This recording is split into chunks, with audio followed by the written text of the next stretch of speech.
Sure? So you have the cards for the time, or you'll just show me your fingers? Very good. All right, folks. We can start the second day.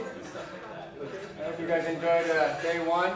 We'll start off day two with the talk by Susanna. All right. Hi. Again, I know Susanna from many years ago. Yes. She's on TV, on radio, and on there. She's now here for you. All right, Susanna, talk to us about language activism. Thank you. Thank you, Tetsu, and for the organizers of the conference. Tetsu actually had to ask me a couple times before I agreed to come. I had a lot of things going on in my life, so I appreciate your resilience and yes, and contacting me. And for somebody who hates organizing things, I've even given up organizing my birthday. You know, too many people emailing and people calling and sending text messages. It's just a big mess. I really appreciate putting on this conference because it's something that would be way beyond my level of tolerance. So I'm glad that there are people who have much higher levels of tolerance of people organizing than I do. So thank you for doing this.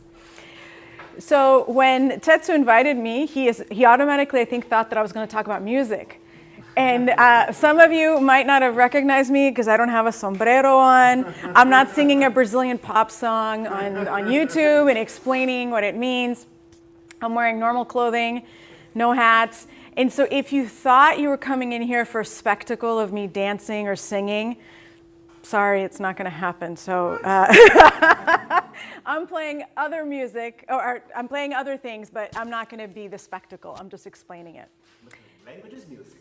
I am, yes. So for those of you who don't know who I am, my name is Susanna Zaraysky. I'm the author of the book Language is Music, and the book is now in Portuguese, Russian, and Spanish. And the way I got interested in writing the book was because I realized that there was a link between music and language learning. And I'll tell you very simply, what happens is that the brain is activated more by music than it is by language. So if you hear something in a song, you're more likely to remember the information than if you just read it in a book, heard it spoken, so on and so forth. And also music is a key, lyrical music I'm talking about, with like songs with words, are a key element for me to learn languages, not only because I'm learning the words, but also because I'm learning the pronunciation, grammatical patterns in the language, and also the melody of the language. And so I use music a lot before I learn a language, while I'm learning a language, and a way to maintain it. But I'm not going to talk in depth about language learning with music. You can find a bunch of videos that I've done about that on the internet. I'm actually here to talk about something that I didn't know of until I got deeper into this polyglot world and deeper into languages. And it's what I would call language activism. So I was just interested in languages. I'd pick them up. And I didn't think of myself as somebody who was promoting language learning until about 7 years ago when I published my book and I made videos and I did media interviews.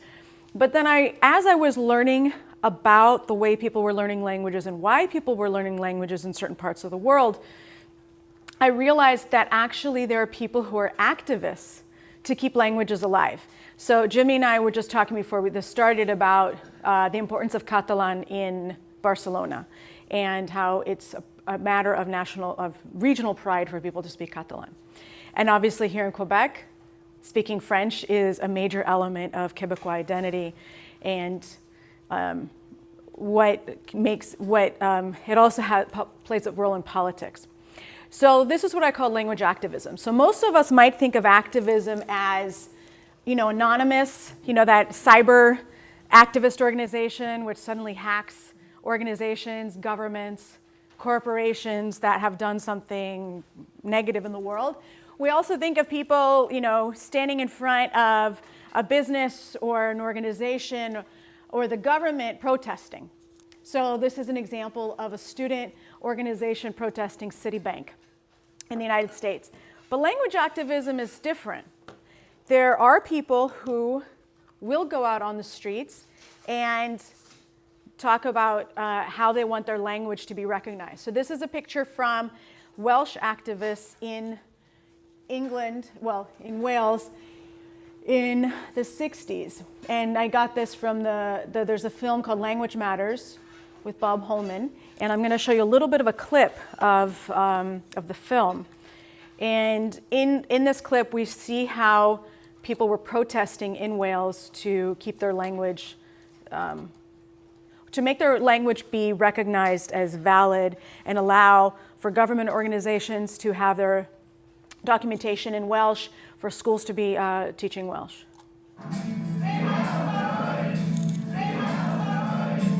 And the Welsh language was at the center. Is it too loud? In the 1960s, language activists Okay. led by the Welsh Language Society took to the streets to protest British laws that favored English over Welsh. While Americans were marching for the civil rights of African Americans and protesting the war in Vietnam, the Welsh put themselves on the line for the Welsh language.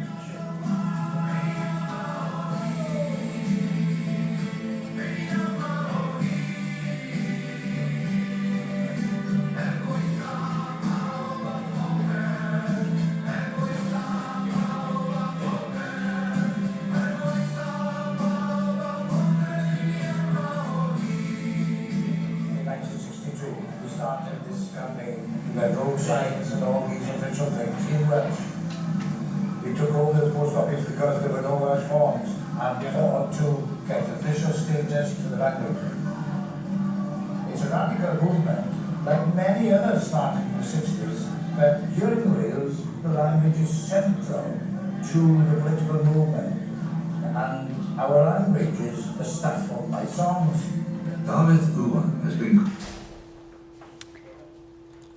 So he also mentioned the role of music in Welsh. So this is one way, is literally to take it to the streets, go outside with placards and say, you know, we want our language to be recognized. But there are other ways of being an activist, the ways that all of us actually may engage in, but we don't really realize that this is a form of promoting a language in the terms of activism. So I'm going to go over different ways, and I'm actually going to talk right now about colonial languages versus new languages. So I was just in India. I came back a few days ago, and I was staying in the town of Pondicherry, which was a French colony until 1962.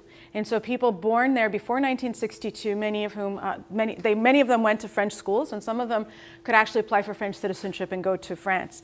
And just across from my guest house was the Alliance Française. I didn't plan it that way, it just happened. And I thought it was pretty funny that their like banner for people to go study French said French it up at AFP, that's Alliance Française Pondicherry. Register now. And I thought, French it up. I've never heard that phrase before. It must be like an Indian English version of, you know, saying to do something. And none of this was actually in Tamil, which is the language that is commonly spoken in this place in India. All of the signage was in English. So you can't see this very well. They have a list of music, movies, conferences, and actually most of them were in English. And there was a presentation about the recent Nobel Prize winner from literature for 2 years ago, Mr. Patrick Modiano.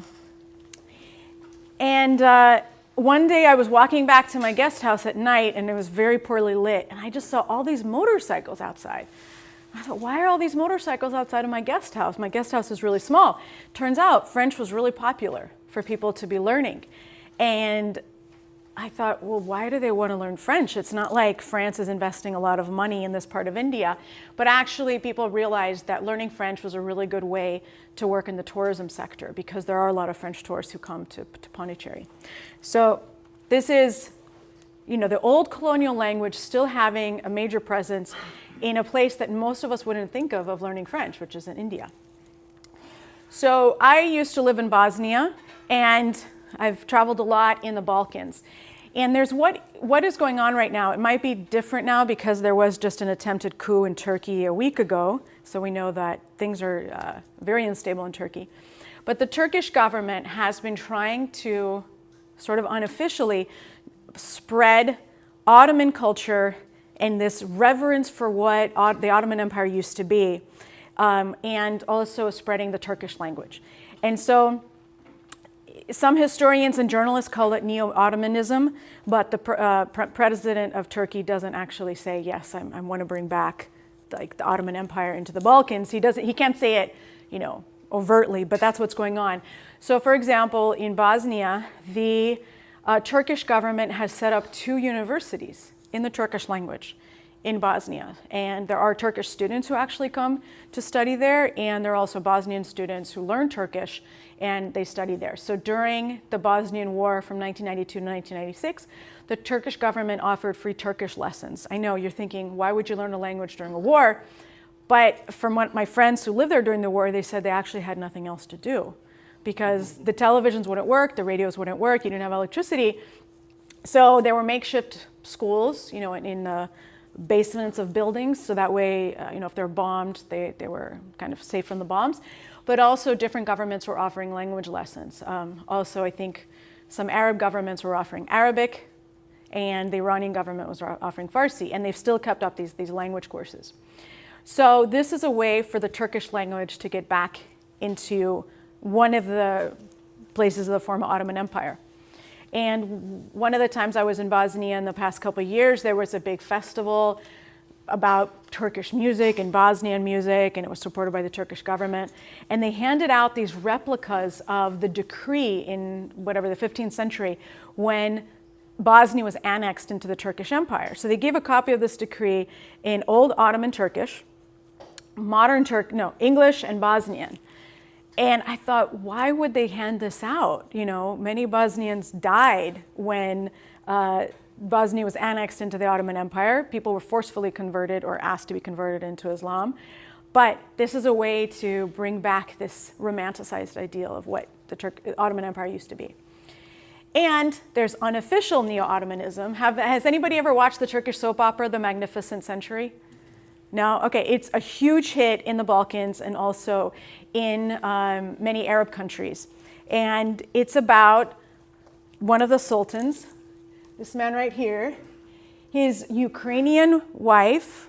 Well, I think she came as a slave and then he made her his wife, and his other wives in his harem. And it's a totally big hit. The only thing is the president of Turkey doesn't like it because he's a very strict Islamic man, and this is showing about the sexual exploits of, in the harem in Ottoman times. But this is a huge hit, and in the Balkans, it's actually shown in the original. So you watch it in Turkish with subtitles in your own language. And in the United States, we had this on Spanish language TV, actually, surprisingly.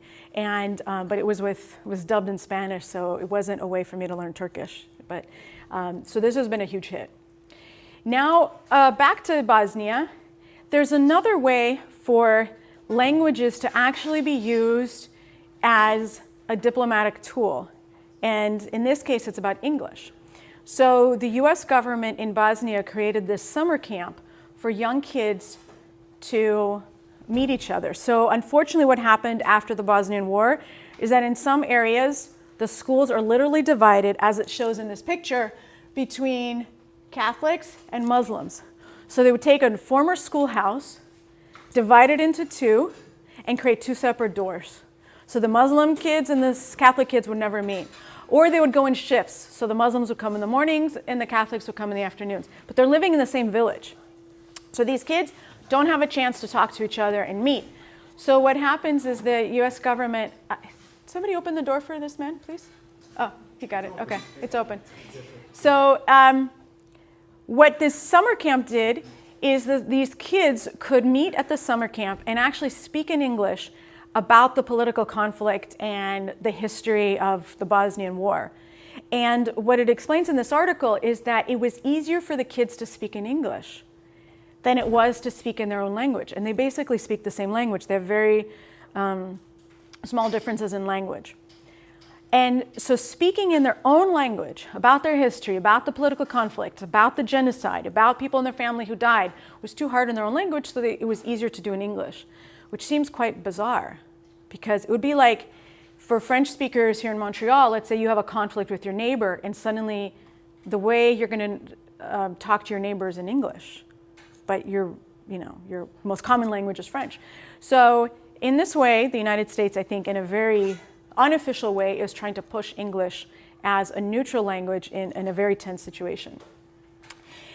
And in Rwanda, I know yesterday we were talking, Mr. Jean Benoit was talking about Francophone Africa and how many countries there are in Africa, and how we might see some of the big changes or names in French literature and French culture coming from Africa. But interestingly enough, there's a former French colony that switched to English officially after the genocide, and that's Rwanda. And it says here, why Rwanda said adieu to French. And one of the reasons they did it is because they didn't want the colonial past of French and the Belgian occupation of Rwanda on them. And they wanted to start anew after the genocide. So in I think it was 1992, there was a major genocide in Rwanda between the Hutus and the Tutsis. And a friend of mine lives in Rwanda now, and she tells me that you can't even identify yourself as one of these ethnic groups or another. When you apply for a job, you can't tell people what you are, and you're not allowed to talk to the genocide. So the country is trying to start anew. It's like a refresh. You know, you press like a refresh on your web browser. So Rwanda is trying to do a refresh, but in a new language. So this is another way. We may not like it because here we are as a polyglot community. We want people to speak in different languages. We don't want everyone to speak in English, but in this case, English is actually being used maybe for a positive cause. So in the former Soviet Union, the same thing is happening. The Russian government is supporting these, I think, called Pushkin libraries, and they have these Russian rooms in state libraries where people can take free Russian lessons. They have computers so people can use the internet, and I think they have Russian lessons. And oddly enough, I was just across the hallway from one of these Russian libraries in the American corner in Kyrgyzstan, in the town of Kant.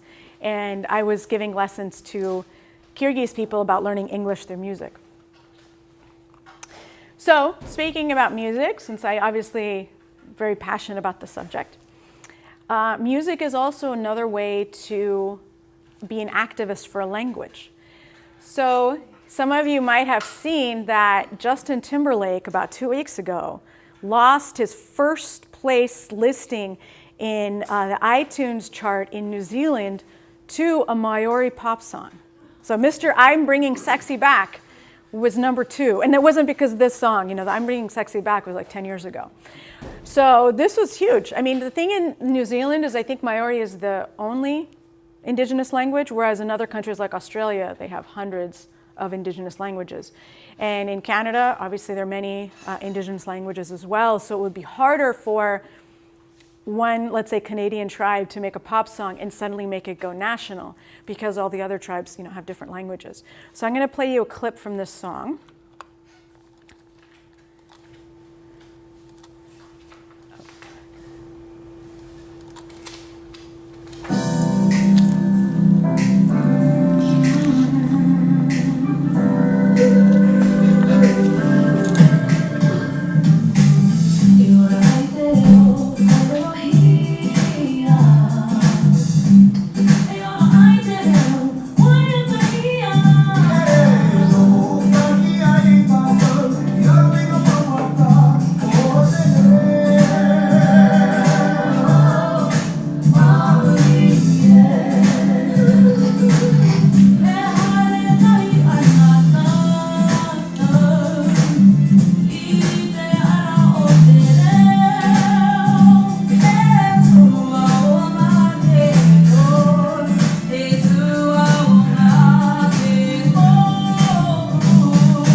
So one of the things you see in this song is not only are these are young people, you know, probably in their 20s and 30s singing, but they also have a group of youngsters. And so one of the ideas in the song is that they're getting young kids into learning the song and playing. And also you see that not all of these kids are actually indigenous New Zealanders. Like there's this girl right here who might be a mix. So the point of the video is to show that New Zealanders of different races, you know, can participate in learning the song, promoting the language, and so on and so forth. In modern music, generally I listen to Maori just for religious things, so with drums. But this is modern. That's the point. Yeah.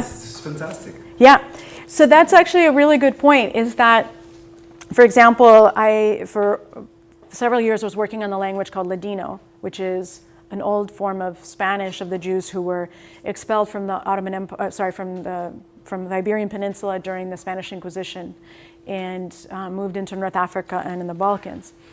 And what happens many times is that communities like the Ladino-speaking communities and other ones, they keep singing the songs of their ancestors, but some of these songs are like 400, 500 years old, and I happen to really like them, and I've learned some of the songs, but those are not the songs that are going to appeal to young kids.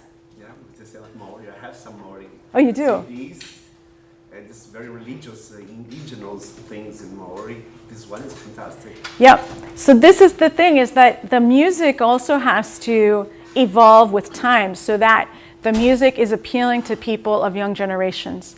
So yeah, not everyone is going to be religious. They may not like drum music, so you have to appeal. But what happens in these situations is that sometimes the elders say, you are breaking the laws of our community. And I've seen this in different places. Like I saw an article about rap and hip hop artists in, I think, Guatemala. And they got in trouble with the elders of their community who said, you are not portraying our culture well, you're making it too modern, you shouldn't be dressed like this, so on and so forth. And that's an issue, is that sometimes to really innovate and to get people to learn a language, you actually have to break free from your culture. And then it creates a rift within the group between the young people, or the innovators, and the old guard. And the same thing happens with language education. I mean, you teach language, other people here some people are learning languages through apps, and some people are learning languages through YouTube. And if you talk to your teachers who have been teaching languages for 40 years, they might not agree with you. They might say, no, you need to just memorize verbs in a textbook. So this is a huge conflict that I see in different communities. And it's really sad too, because if you're a small language community, you would think that you would stay together to do everything you can to promote your language. And what I find is that there's a lot of bickering in between these communities. And then what do? Like, there was a really great video sponsored by Vodafone about this. I don't know if has anyone seen it, about these two men in a Mexican town who were the last speakers of this one language. I can't remember it. And they've been in a fight about the language, actually. They've been fighting about the language. They hadn't spoken in a long time. And there was a linguist from Stanford University who got money from Vodafone, and he came there, and he got them to reconcile. And the video is obviously a promotion for the language and for Vodafone.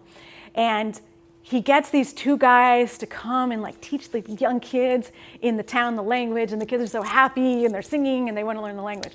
But that's unfortunately probably a real exception, that someone got these people to reconcile and to teach the language.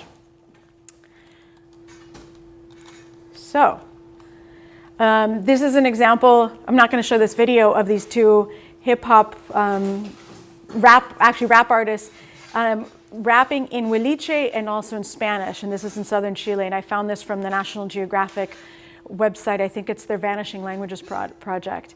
And it's a really interesting video because they talk about how people in Chile just want to learn English, and they're basically selling their souls to multinational corporations who are coming into Chile to do mining.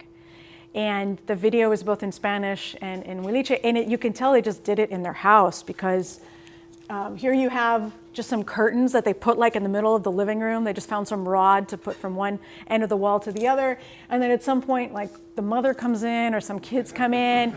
And it's a pretty funny video to watch, but it just shows that you don't have to have a professional studio. You don't have to have really anything. It's just, if you have a smartphone or a very inexpensive video camera, you can make one of these videos. So I actually want to switch to something related to music, but it's poetry. Thank you. And I'm actually going to talk about Quebec. So there was a poem in the 60s actually 1970, called Speak White.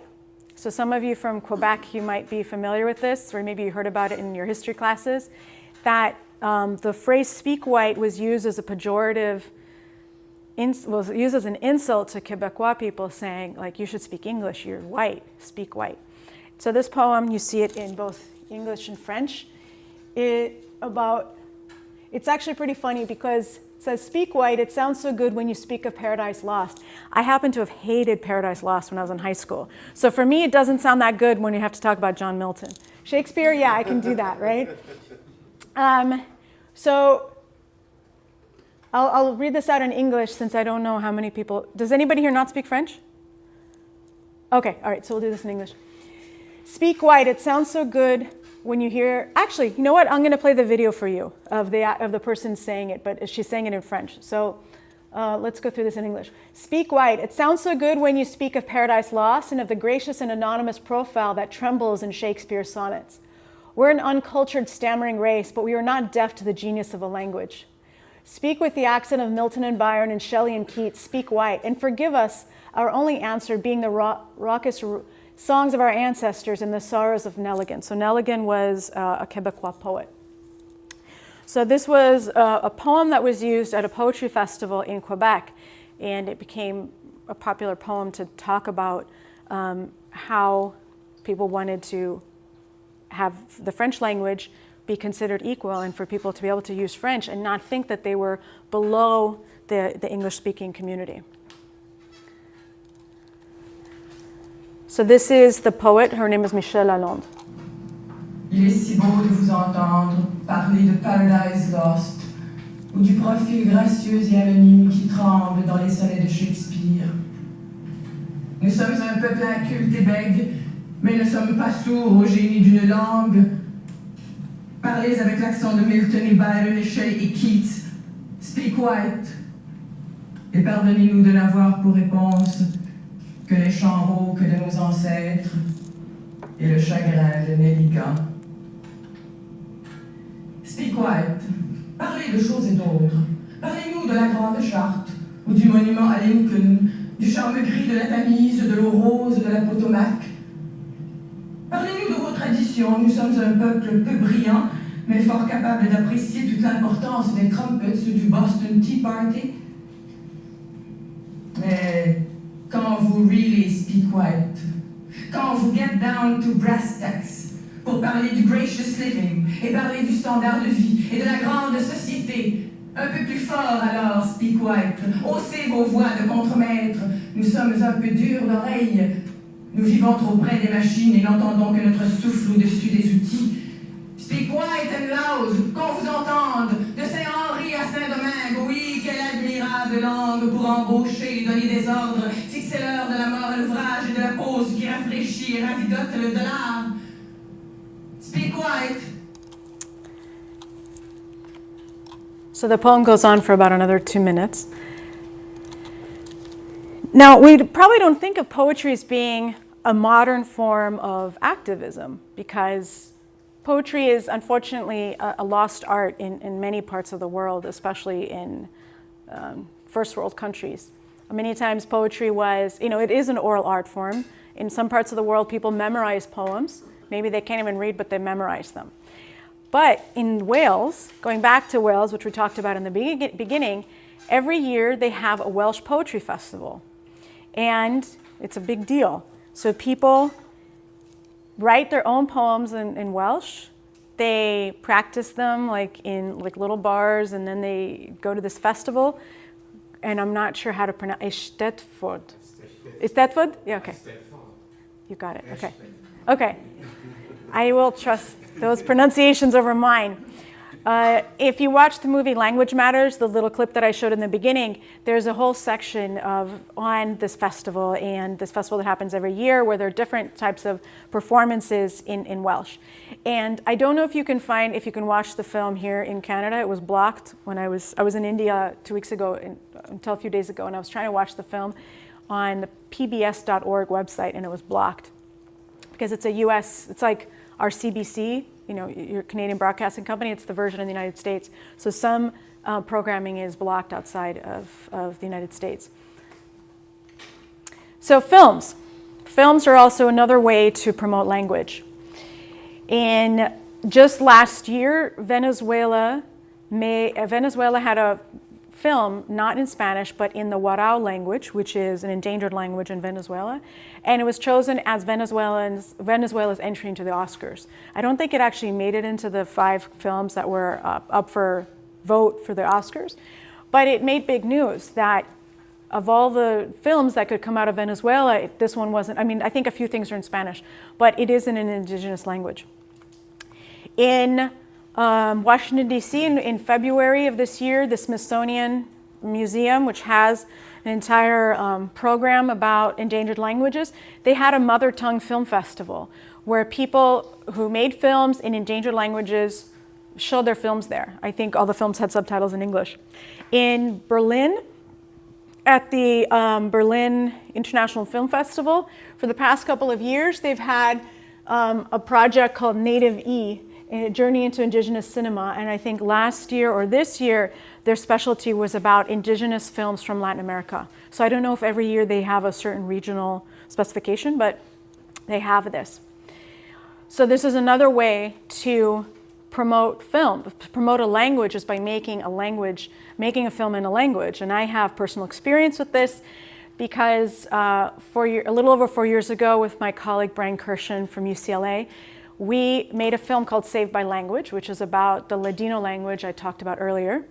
And we made it about this man, it's a documentary, about this man, Morris al-Bahari, who's a Sephardic Jew who was born before the Holocaust, and when his family was sent on trains to go to Auschwitz or one of the other concentration camps, he ran out of the train and he used Ladino, which is his ancestral language, his Old Spanish, to communicate with an Italian colonel who helped him escape going from the concentration camps and into a village which was a safe partisan village. And the way he communicated was by using this Old Spanish to communicate with someone speaking modern Italian. And then a second time in the war, he was able to communicate with an American pilot, a US pilot of Hispanic origin, also in Spanish. So we called it Saved by Language because twice in his life during the Holocaust, he saved himself because he could speak this old language. And, what's that? Bosnia.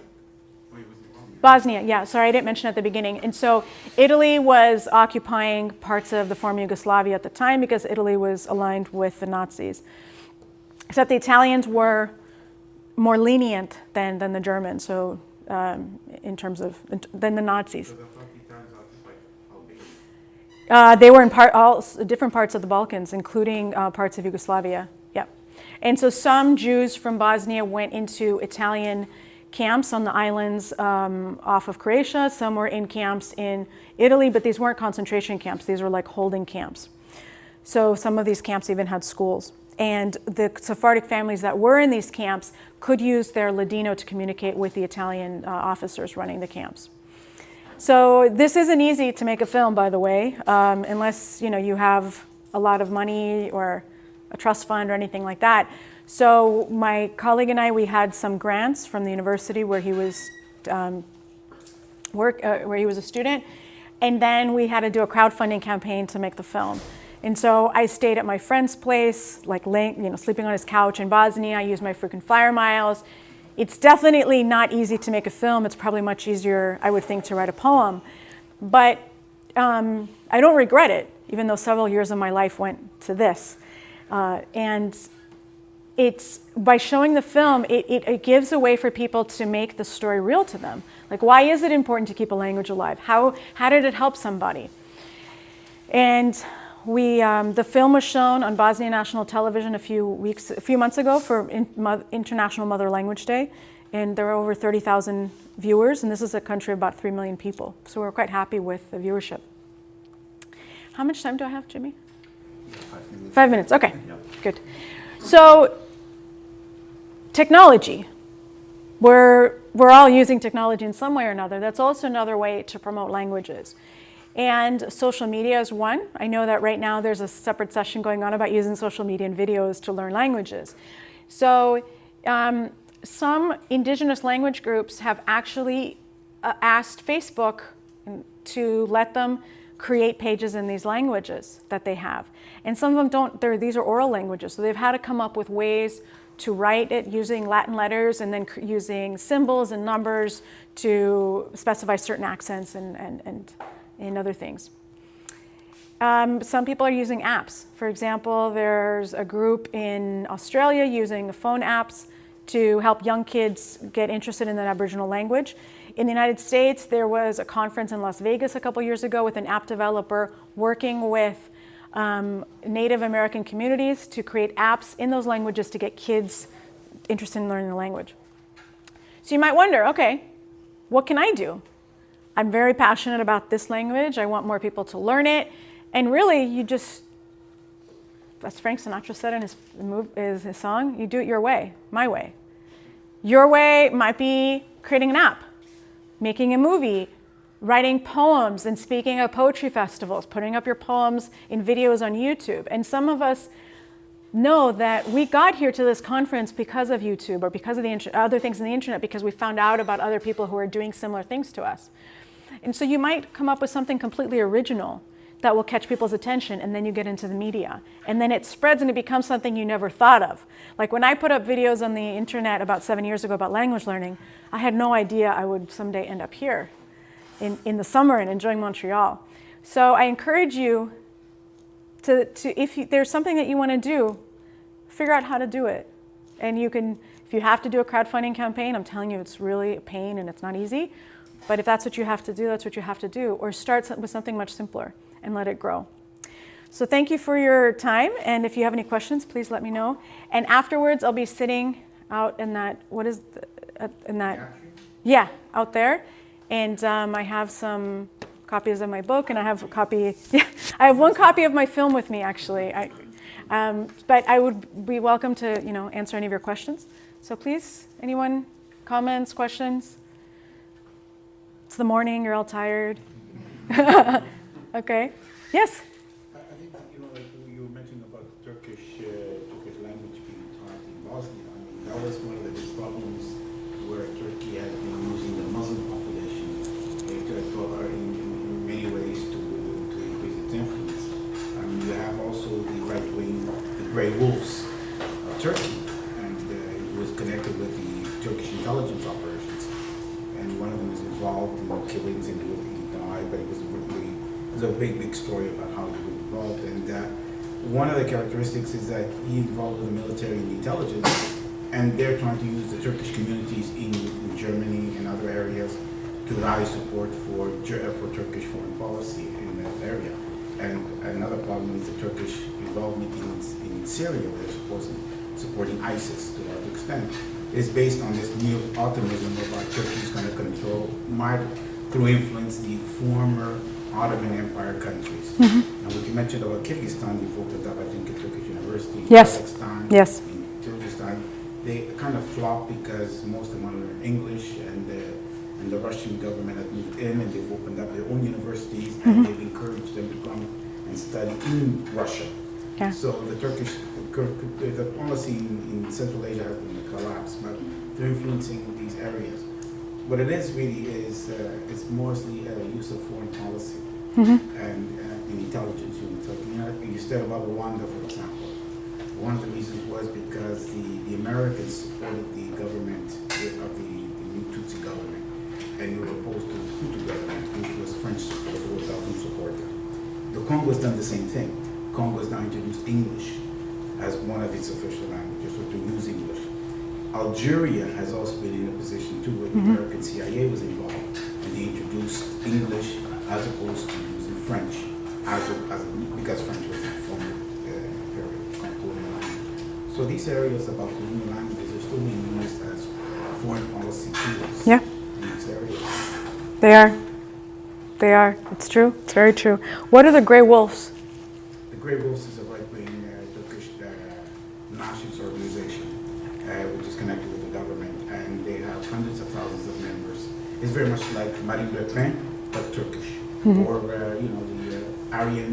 the neo-Aryan groups in the United States, but Turkish. They believe that the Turkish race is the supreme race, and that they're going to conquer the world. And the leader was one of the he just recently died. His whole idea was, he made a statement that Turkey is going to Islamicize the rest of Europe because they have so many Muslims, and it's the royal sacred prerogative of any male Muslim to impregnate European women into Islamicize Europe. And once that was made a statement, the German government was very upset, and the Turkish government tried to suppress his statement. This was in The Economist and the New York Times. It's a very, very right wing, and there are hundreds of thousands of them. Yes.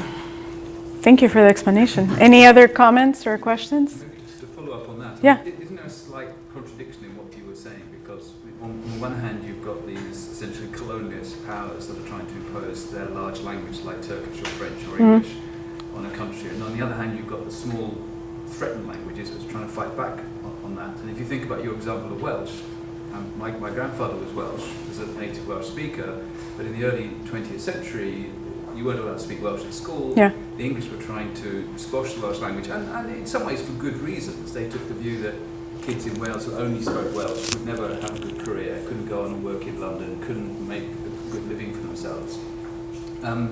Isn't there a bit of a contradiction in what you're saying? There's actually a battle going on here, isn't there, between big dominant languages and small minority ones? Of course, but I don't think it's a contradiction. I just think that that's what's going on in the world, is that in some places you have, these colonial powers or neo-colonial powers making this happen, but now you have small groups which have more power than before because of social media and because of the internet. Well, in the case of Welsh, they had the protests in the 60s and the 70s. I think it's just I think these are just the forces that are going on in the world, and they're going to be fighting at the same time. And obviously a big government like the United States or Russia has more power than some other small organizations. But I actually don't think it's necessarily like a zero-sum game. I think you can learn the major languages and smaller languages at the same time, as many of us here are interested in. It's just a matter of making people aware of the fact that instead of switching from one language to another, you can actually maintain various languages. And that's the real difficulty. With Catalan happened exactly this. It started very small, but now it's the official language of Catalonia. Yeah. It's step by step. So now everybody in Catalonia is bilingual. Another force that I didn't want to talk about because it would be a whole big can of worms is religion. And because religious groups are also a major force in terms of supporting one language, promoting a language, suppressing languages. But if I started talking about that, I would have quite the polemic situation in this room. So I thought, I'm not going to go there. Yeah. Any other questions? Yes? Other than the financial aspect, what were some of the obstacles you had with making the documentary? It's very hard to talk to somebody about living through genocide. And I went to the Endangered Language Conference in New Orleans in October, and there were several Australians talking about working with Indigenous language communities in Australia. And also there were some actually Canadians talking about what it was like for them to learn their tribal languages. And they remembered the days of when they were sent to boarding schools and they were punished for speaking their native languages. They're forced to speak in English. So when you're going back into the psyche of somebody who's been repressing these negative events for decades and saying, oh, I'm going to need to put you on camera and I need you to repeat that. Oh, we had a volume problem, please say that again. And asking the same questions, that creates trauma for the person and also, possibly for you as the filmmaker or the interviewer. And I didn't have any training in this, actually. Like people who work on genocide documentation, they go through psychological training. I had none.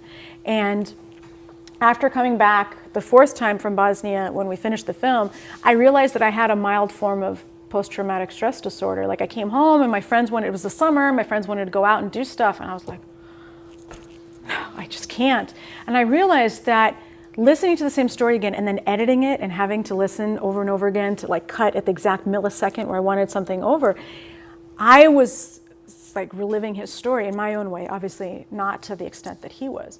So I think that's one of the major difficulties. And I think in some communities, not in the case in Bosnia, I think some people are ashamed that they didn't teach the language to their children. And now you're asking them, why didn't you teach the language to your children? Okay, I want to document this before you die, so keep talking to me. And that could create some problems. And then in some communities, they're not maybe not interested in having an outsider come in. What was the position Yeah. in Israel for Ladino? Well, in Israel, there is a radio station, a radio program in Ladino. But what happened in Israel when the State of Israel was formed is that people were encouraged to only speak in Hebrew. So the Baghdadi Jews, they stopped speaking in Iraqi Arabic. The Egyptian Jews stopped speaking in Egyptian Arabic, so on and so forth. Or Yiddish speakers weren't speaking in Yiddish. And so that's one of the reasons that now in Israel there is a resurgence of interest in Ladino and Yiddish and some of these other Judeo languages. But you have like a generation gap, or you have the grandparents who are like in the 70s who still speak it. Their kids don't speak it, and maybe the grandchildren might have some interest. And so that's an issue. Yeah? More questions? I think, are we okay on time? The next session starts in 10 minutes, right? Yes. Okay. Thank you for your interest. I know the morning may not be so easy. Thank you.